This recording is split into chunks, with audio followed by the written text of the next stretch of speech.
Existe um conflito aberto no interior do governo Lula entre o ministro-chefe da Casa Civil, Rui Costa, e o da Fazenda, Fernando Haddad.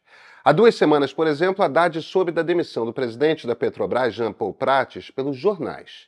E a Petrobras é a maior companhia do Brasil. O cara responsável pela economia sequer foi informado de que Prates estava a caminho do Palácio do Planalto para ser demitido. São coisas assim que, acontecem a toda hora. E isso é um clássico de governo Lula, esse conflito entre ministro da Fazenda e da Casa Civil. Você vai lá atrás, tá? 2003, 2004, Lula aprendendo a ser presidente, o PT começando a lidar com o governo, já era assim com Antônio Palocci e José Dirceu, os dois sempre em conflito. Em parte isso tem a ver com a organização do governo. A República Brasileira foi inspirada na americana, mas lá o desenho institucional é diferente. Existe um ministro que é mais importante do que todos os outros, é o secretário de Estado, a pessoa responsável pela chancelaria, pelas relações internacionais. Nos Estados Unidos, quem cuida da política internacional é percebido como quase um segundo presidente mesmo. Claro, isso tem a ver com a importância econômica e militar que os Estados Unidos têm no mundo. Muita coisa acontece ou deixa de acontecer por interesse americano. Então quem exerce esse papel acaba ocupando muito poder. Aqui no Brasil, o cargo mais importante da esplanada dos ministérios não é nem de longe a chancelaria. Aqui, ser ministro das Relações Exteriores, é claro que é uma coisa menor, porque o Brasil é menos importante. As coisas não deixam de acontecer por causa do Brasil. Já ministro da Fazenda, aí não tem jeito. A economia está no centro de qualquer governo brasileiro sempre. Ministro da Fazenda cai, isso quer dizer que o governo está em crise séria. Antônio Palocci era cotadíssimo para ser candidato a sucessor de Lula, como Fernando Haddad é.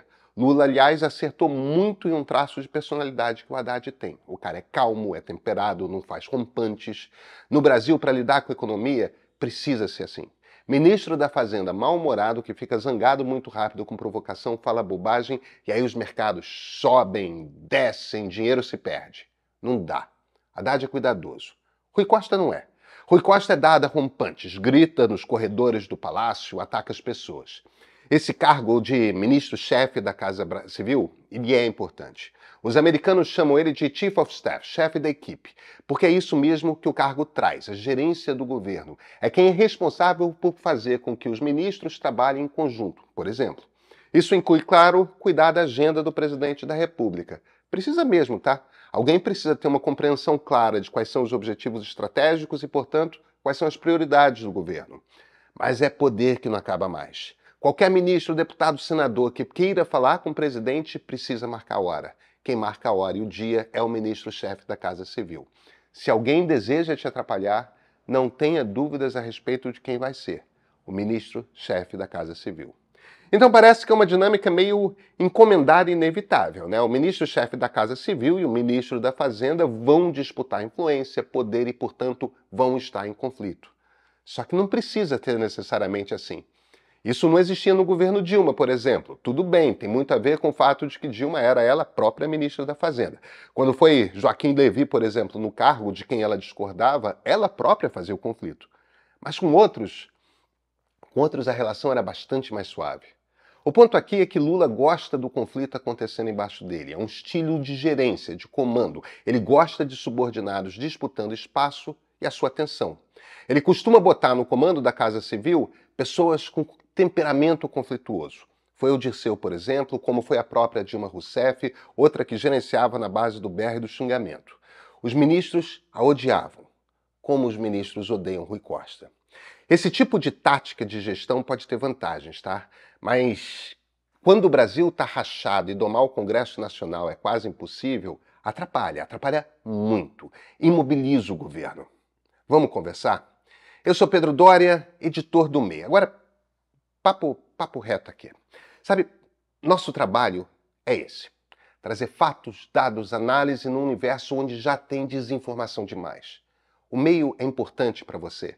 Faz parte da maneira como você se informa, como você compreende o mundo. Assine. Ajude a nos manter de pé. Sabe, cidadania inclui ajudar a financiar o bom jornalismo. E esse é o ponto de partida.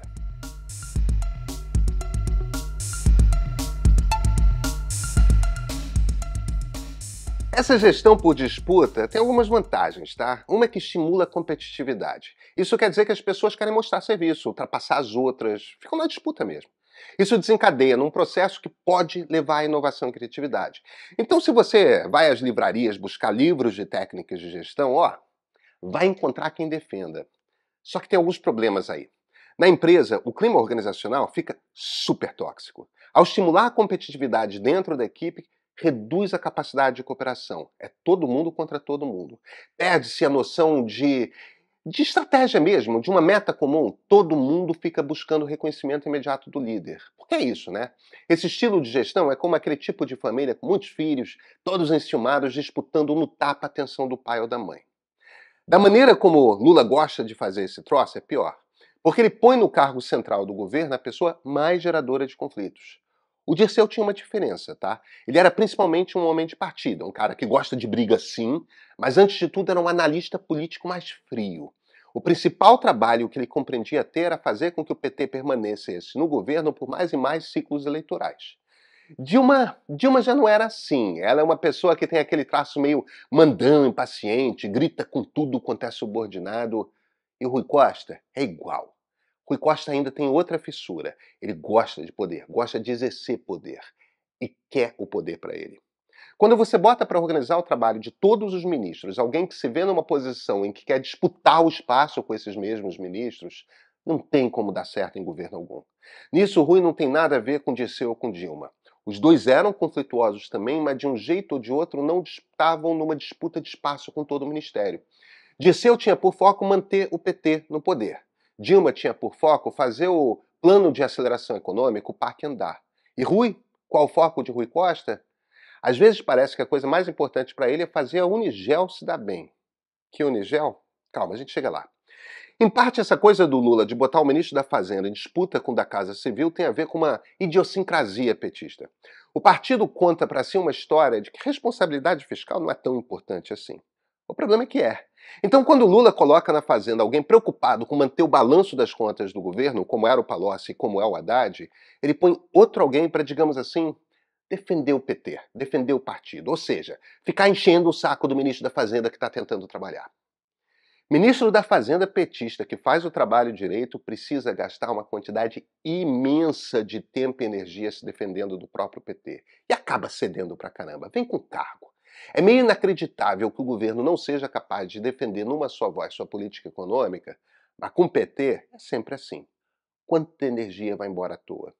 Aí o Rui, ainda por cima, tem outra coisa complicada. Atende pelo nome Henri Armand Schlesinger. Ele é um engenheiro químico, empresário, 87 anos, dono da Unigel, uma companhia que fabrica fertilizantes em estado falimentar na Bahia. Breno Pires, o jornalista, escreveu uma longa reportagem sobre a relação dos dois na Piauí de abril. Schlesinger é doador do PT baiano desde 2006, lá atrás. É o principal doador individual do partido no estado. Não tem ninguém que tire dinheiro do próprio bolso e ponha em campanhas de candidatos petistas como ele. E Schlesinger precisa de um favor do governo, um contrato com a Petrobras, que é a dona original das suas fábricas de fertilizantes, estão arrendadas. A empresa está quebrada e precisa de insumos que vêm do petróleo e precisa muito baratos. O Conselho de Administração da Petrobras vetou o contrato que Rui Costa quer dar para o amigo. O Tribunal de Contas da União já deixou claro que vai vetar o contrato, porque é prejuízo puro para a Petrobras, está a risco demais. É praticamente dar dinheiro de graça para a empresa. Mas não é só isso. O governo está perdendo muita briga no Congresso. É normal, o Congresso é de oposição, o governo é de esquerda, o Congresso é de direita. Mas se a pessoa responsável por organizar o trabalho de todos os ministros, que tem a missão de botar todo mundo na mesma página e com uma única meta conjunta tem outras prioridades, aí o que acontece? Se essa pessoa está disputando espaço com ministros, tem suas agendas próprias que traz para dentro do governo, é claro que a coisa vai dar muito errado. Nem dá para esperar um resultado diferente. Fica um governo que atira para todo lado e não tem qualquer meta clara. Nisso, o governo Lula 3 é muito diferente do 1 e 2. E aí tem Henri Armand Schlesinger, né? Todo mundo em Brasília está de olho nessa relação. Tem muita gente na imprensa e no Congresso que fala de um novo escândalo querendo explodir. Por que trazer esse problema para dentro do Palácio do Planalto? Olha, essa só Lula pode responder. Mas é inacreditável, né?